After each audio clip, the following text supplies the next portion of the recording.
Hi everyone, my name is Rosie Turner and I work for a security risk management company called Spearfish. We've been supporting clients and organisations that operate in complex and fragile environments for over 15 years.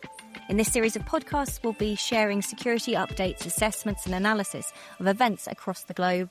Today, we have our Ukraine country manager, Charlie, who happens to be in Dubai, and our lead trainer in Ukraine, Alexei, who is in Dnipro. They're both going to give us some insights of what's happening on the ground in UAE, but also with that hindsight and knowledge of experience of a conflict that's obviously been going on for the last 4 years. Hi both, thanks for joining here today. Charlie, if I can start with you. First of all, what are you doing in Dubai, not in Ukraine? How did you get there? And maybe just can you tell us a little bit about what it's like on the ground? Sure. Hi guys. So originally I was due to come to Dubai for my leave. The situation escalated in the meantime. And originally I had thought about postponing or cancelling the trip altogether.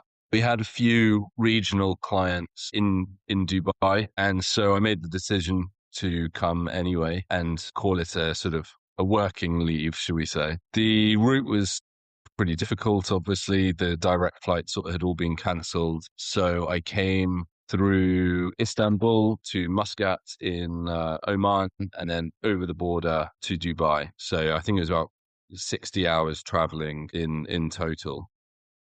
Wow. And yeah, the situation on the ground, generally, I think most people here would agree, it's relatively calm, particularly compared to what we experience most days in Ukraine.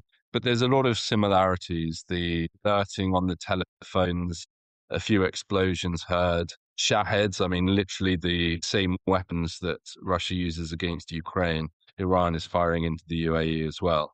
So there are a lot of similarities going on at the moment. So maybe you could tell me a little bit more about the alerting. So what does that mean? What sort of happens with the alerting and how is that different? Maybe Alexei, you can come in.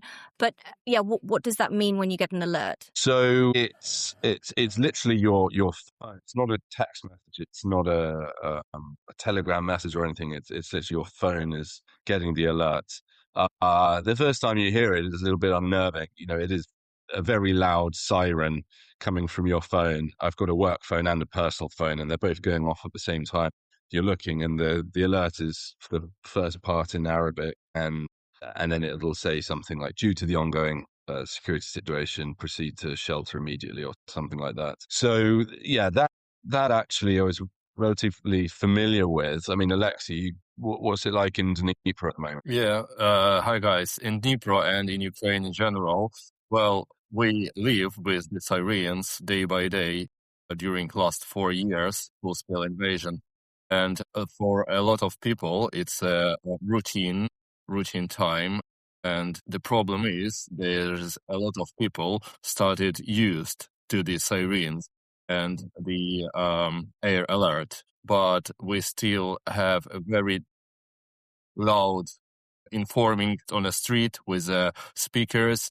And we have a lot of the informational resources like in Telegram group with some signaling about the air alerts. So that's interesting, Alexei. So Charlie, do you have the sirens in Dubai, or is it just all information comes through your phone? Yeah, I think that's one of the differences is in the sirens, they'll go off on the streets. So even if you don't have your phone, you'll hear the sirens. Whereas here in UAE, it's all through your telephones. And if you didn't have your phone, then you probably wouldn't know. I think what Alexei says, it's completely true. That'll slowly start to happen here too, is people start to become desensitized to the warnings. And it's completely understandable. In Dnipro, we often have, what would you say, Alexei, like 6 or 7 alerts every day, sometimes more, sometimes less. And you can't go to the basement for every single one of those alerts. You wouldn't get any work done. One of the things that's happened in Ukraine is that the alerting's become a lot more nuanced. So particularly via Telegram, you'll have a better picture of, okay, this is a Shahed drone that's flying over Pavlograd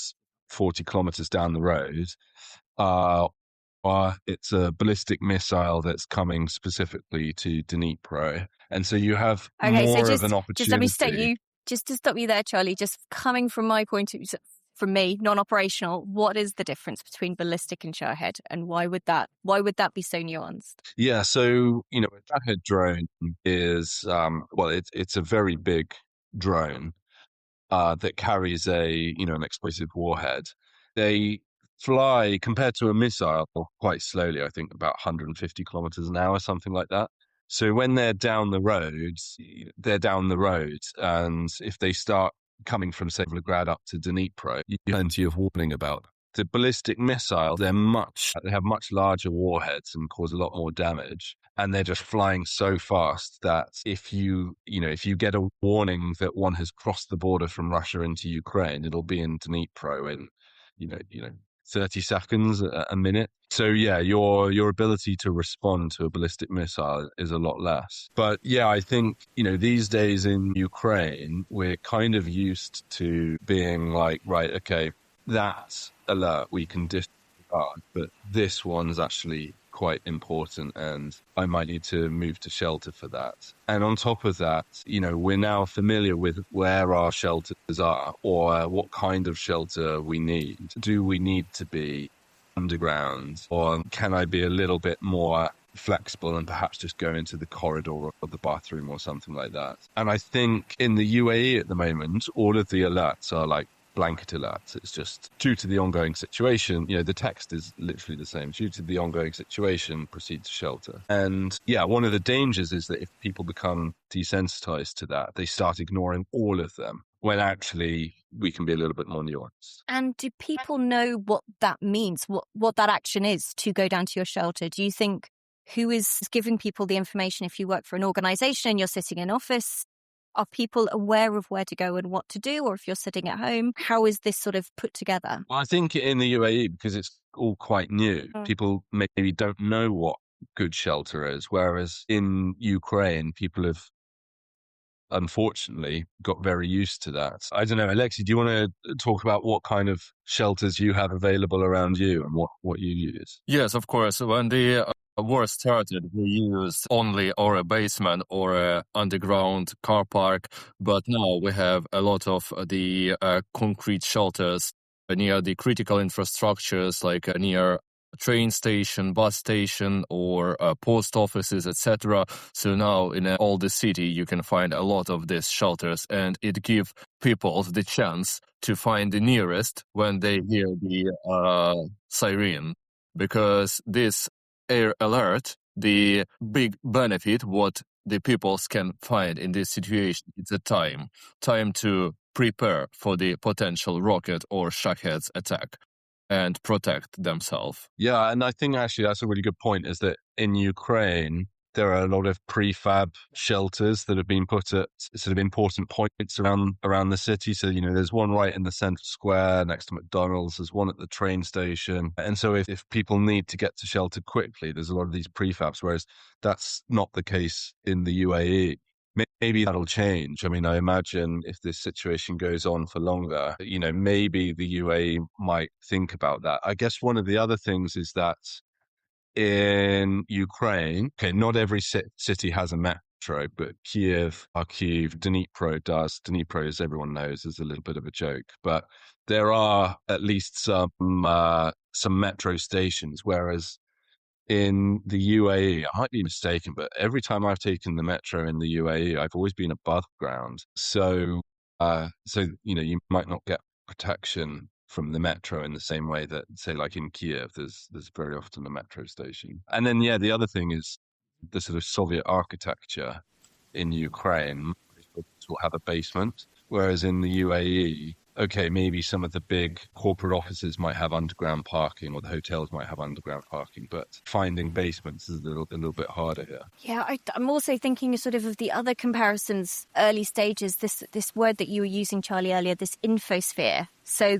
the information getting out, the social media, and how in Ukraine, your Telegram groups, photographs taken very quickly, being able to establish the situation very quickly. That's quite different at the moment where you are, would you say, for good and solid reasons. But do you think there's what the differences are and how that can help and hinder? Yeah, totally. So when Alexia and I are in Dnipro, if there's a strike within 5 minutes, the information about that will be all over Telegram or online media, and obviously, there's an incentive there that Ukraine is at war with Russia, and when Russia strikes civilian infrastructure or causes civilian casualties, there is that incentive to publicize it so that people know what's going on the ground. And so the infosphere in Ukraine is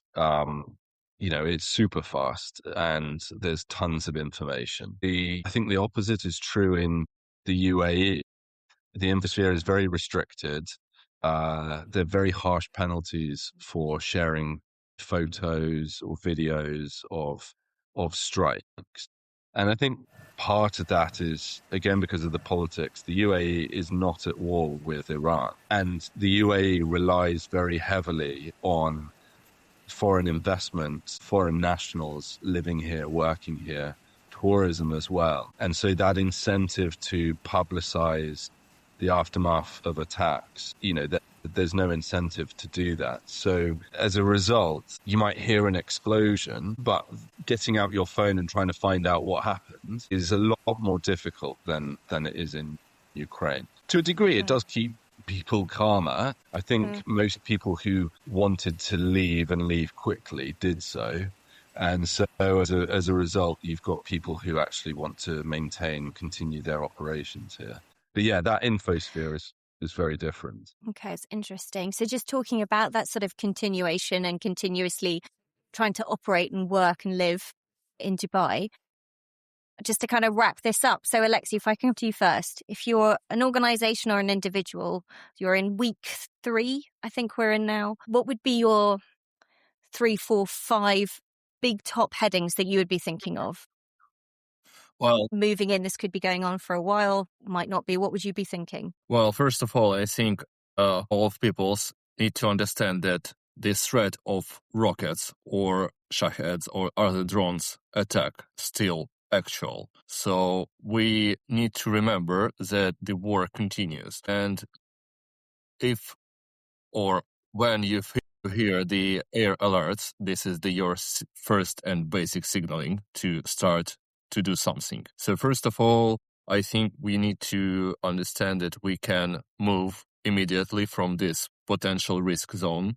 For example, you need to have your grab bag at home to take it and go out immediately. You need to check your road trip about the some critical infrastructure, what can be a potential target for the strikes.